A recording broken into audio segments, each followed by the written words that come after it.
Welcome everyone back to weekly weather updates, and in today's video we're going to have a look at the latest from the live radar.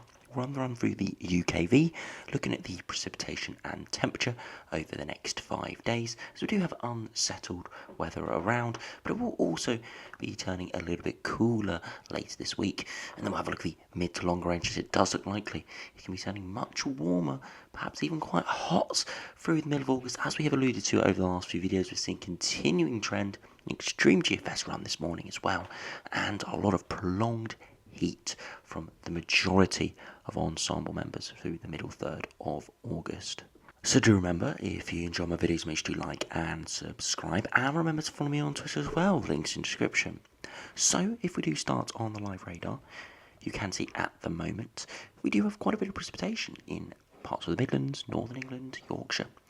It has, well, most of the widespread precipitation has spread through, but we've still got some heavier showers there, some torrential rain into parts of northern Wales, into northwest England, parts of the North Midlands, into Yorkshire as well, and it should clear through this afternoon. By the time you're seeing this, most of this precipitation should be clearing, as I'm recording this in the late morning. Some more precipitation across Scotland, and it's because we have low pressure spreading through, and later this week will eventually all this low pressure will clear and we'll go into a northerly wind. Now today it could still be very warm, as this precipitation is a weather front, a dividing line between cooler air to the north and warmer humid air to the south. So this afternoon we're likely to be seeing high 20s, maybe even 30 degrees still in the south and the east, back towards high teens, mid-teens across northern areas. And we can see that well reflected on the 2 metre temperature. You can see already towards the Midlands, East Anglia, London, and even to the southwest, it's getting up into the mid-20s, and most likely will be rising higher. Further northwards, back down towards the sort of mid to high teens, maybe low 20s, peaking in areas that are dry. Some areas that have got sort of the Föhn effect, because we have got westerly winds, so eastern Scotland will definitely be a lot warmer than central and western parts over the course of today and probably next day or two. So yeah, it doesn't look too bad for many areas, but if you are under the precipitation and the rain, you get caught out at it, it won't feel particularly nice at all. So if we do move on to the UKV, have a look at the precipitation and temperature over the next 5 days. Now you can see that precipitation will eventually spread through, and there could be some patchy rain this afternoon across northern Wales, maybe a bit of southern Wales and Yorkshire as well. But elsewhere, it is pretty dry. Northern areas across Scotland and Northern Ireland could still see a few showers, but I'm not expecting anything too major. Through early hours of Wednesday, some more precipitation could actually spread through the south, but it's really light and patchy, so wouldn't produce too much. And by Wednesday afternoon, still warm and dry in the south, cooler and more unsettled further northwards. A few showers, but not an absolute washout by any means, just a few hit and miss showers for many. As we head through Thursday, that low eventually clears, and you can see a much cooler, fresher air mass comes in from the north, and you can see that because we've got a lot more clear skies. It's a drier air mass in from the Arctic, really, but it's not particularly cold this time of year, down towards sort of freezing, maybe 5 degrees at 850 HPA, so just generally below average. So it could be slightly cooler later this week, but still will we have sunshine, for example, through Friday. Because it's a drier air mass, there will be more sunshine around. With more sunshine, those temperatures will still rise to a decent level, and it will still feel very warm out there. As we head later into the weekend, through Saturday, low pressure starts to arrive again, and it could start to warm up in the south as higher pressure tries to push in from the southwest, and eventually it will consume the UK, bringing us much warmer, drier, and maybe even potentially very hot heatwave conditions, and that looks like a real possibility. And as we'll see with the GFS in a minute, there could be some really, really hot weather, at least at isolated times. Now, if you look at the max temperatures, you can see this afternoon we could be seeing temperatures getting to around 27, maybe 28 degrees, so pretty warm, if not getting towards pretty hot levels, really. Further northwards, back towards the mid-high teens, maybe low 20s in a few spots. As we head towards Wednesday, you can see those temperatures are rising once again, perhaps 25 to 28 degrees, maybe slightly higher in a few spots, maybe slightly lower in a few spots as well, widely across southern and east areas. Further northwards, cooler, of course.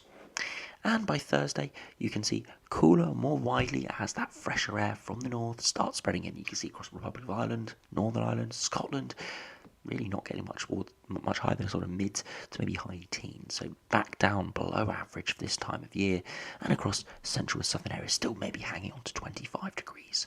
And by Friday, widely back towards average, maybe slightly below average, with widely temperatures in around that high teens, low 20s point. Still 23 degrees in the south, and that will simply be because we have warm sunshine, not necessarily because the air mass is particularly warm. If we did see precipitation under this air mass, it could be really quite chilly out there for early August, sort of mid to low teens if we did see that precipitation. But it does look like it's going to be reasonably dry when that cooler air mass actually comes through. And by Saturday, those temperatures are starting to rise again, starting to nudge up towards the mid-20s perhaps as the warmer air mass starts to move back in. You can see that well reflected on the upper air temperatures. You can see by sort of Thursday time, much cooler upper air temperatures moving in around freezing at 850 HPA across northern areas, but towards Sunday time, you can start to see warmer air masses do start to spread in. Now, if we do have a look at the GFS, this is the midnight run. Now you can see low pressure running in over the next couple of days, high pressure eventually slotting in by next week. High pressure building in with warm upper air temperatures is going to really just mean warm, dry, perhaps even hot at times. Beyond that, we do see a temporary little blip, maybe some weather fronts moving in there before high pressure moves to our east. And what it does, low pressure out in the Atlantic, sliding up a southerly wind. This could go incredibly hot, and we'll have a look at those upper air temperatures in a minute before eventually we go a bit more westerly once again. Now, after we run it back to when that high pressure built in, you can see initially we do have a slightly cooler air mass building in for Saturday, Sunday before that warmer air engulfs us 10 to 15 degrees at 850 HPA, so mid to high 20s, maybe touching on 30 degrees quite widely. And this is starting to come into the sort of the mid time frame, maybe into the short time frame in the next day or two.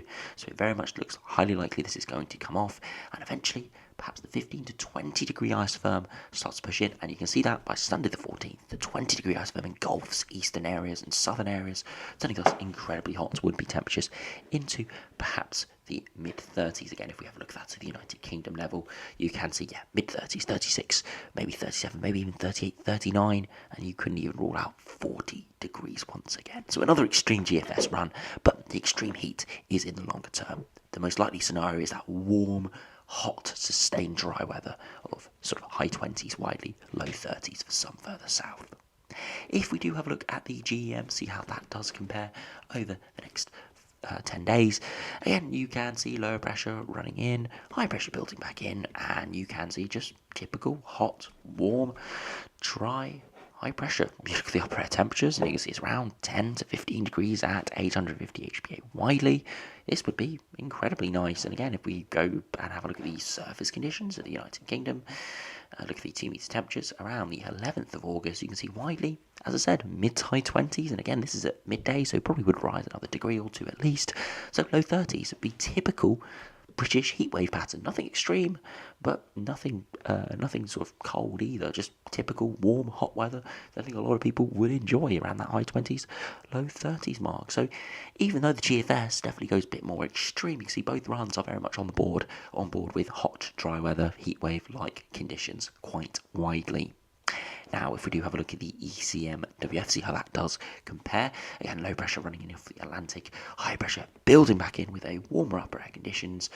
Slightly skewed the high pressure, a little bit more elongated, getting a bit more pressure from low pressure to the north, but still under warm high pressure most of the time, before eventually at the end of the run, cooler air starts to nudge in from the north, but at the same time, hotter air starts to push up from North Africa. So this could go either way. We could get a sort of a cooler breakdown with low pressure coming in from the north, or we could actually hold on to that heat and get that real hot air in from the south. So even though, it's not quite as settled and sustained heat as the other runs are going for, it very much is very much still is on board with some sort of very hot, dry weather, potentially heat wave conditions, as I said. So if we do finish the video by having a look at the ensembles, you can see this really well reflected on the London GFS ensembles today. Warm over the next day or two in the south, before dropping much cooler towards the end of this week, before we see it responding around the 7th, 8th of August, so around 5 days' time, so the end of that UKV run, as we saw that warmer air mass moving in, and it's just going to rise to around the 10th to the 16th of August. Highly likely, the upper air temperatures are in the low to mid-teens, equating to high 20s, low 30s at the surface, and you can see there are some extreme runs, including the GFS operational run, getting towards the high teens, low 20s, which would give temperatures in the mid-30s, maybe even high 30s if we said see these right top end runs come off.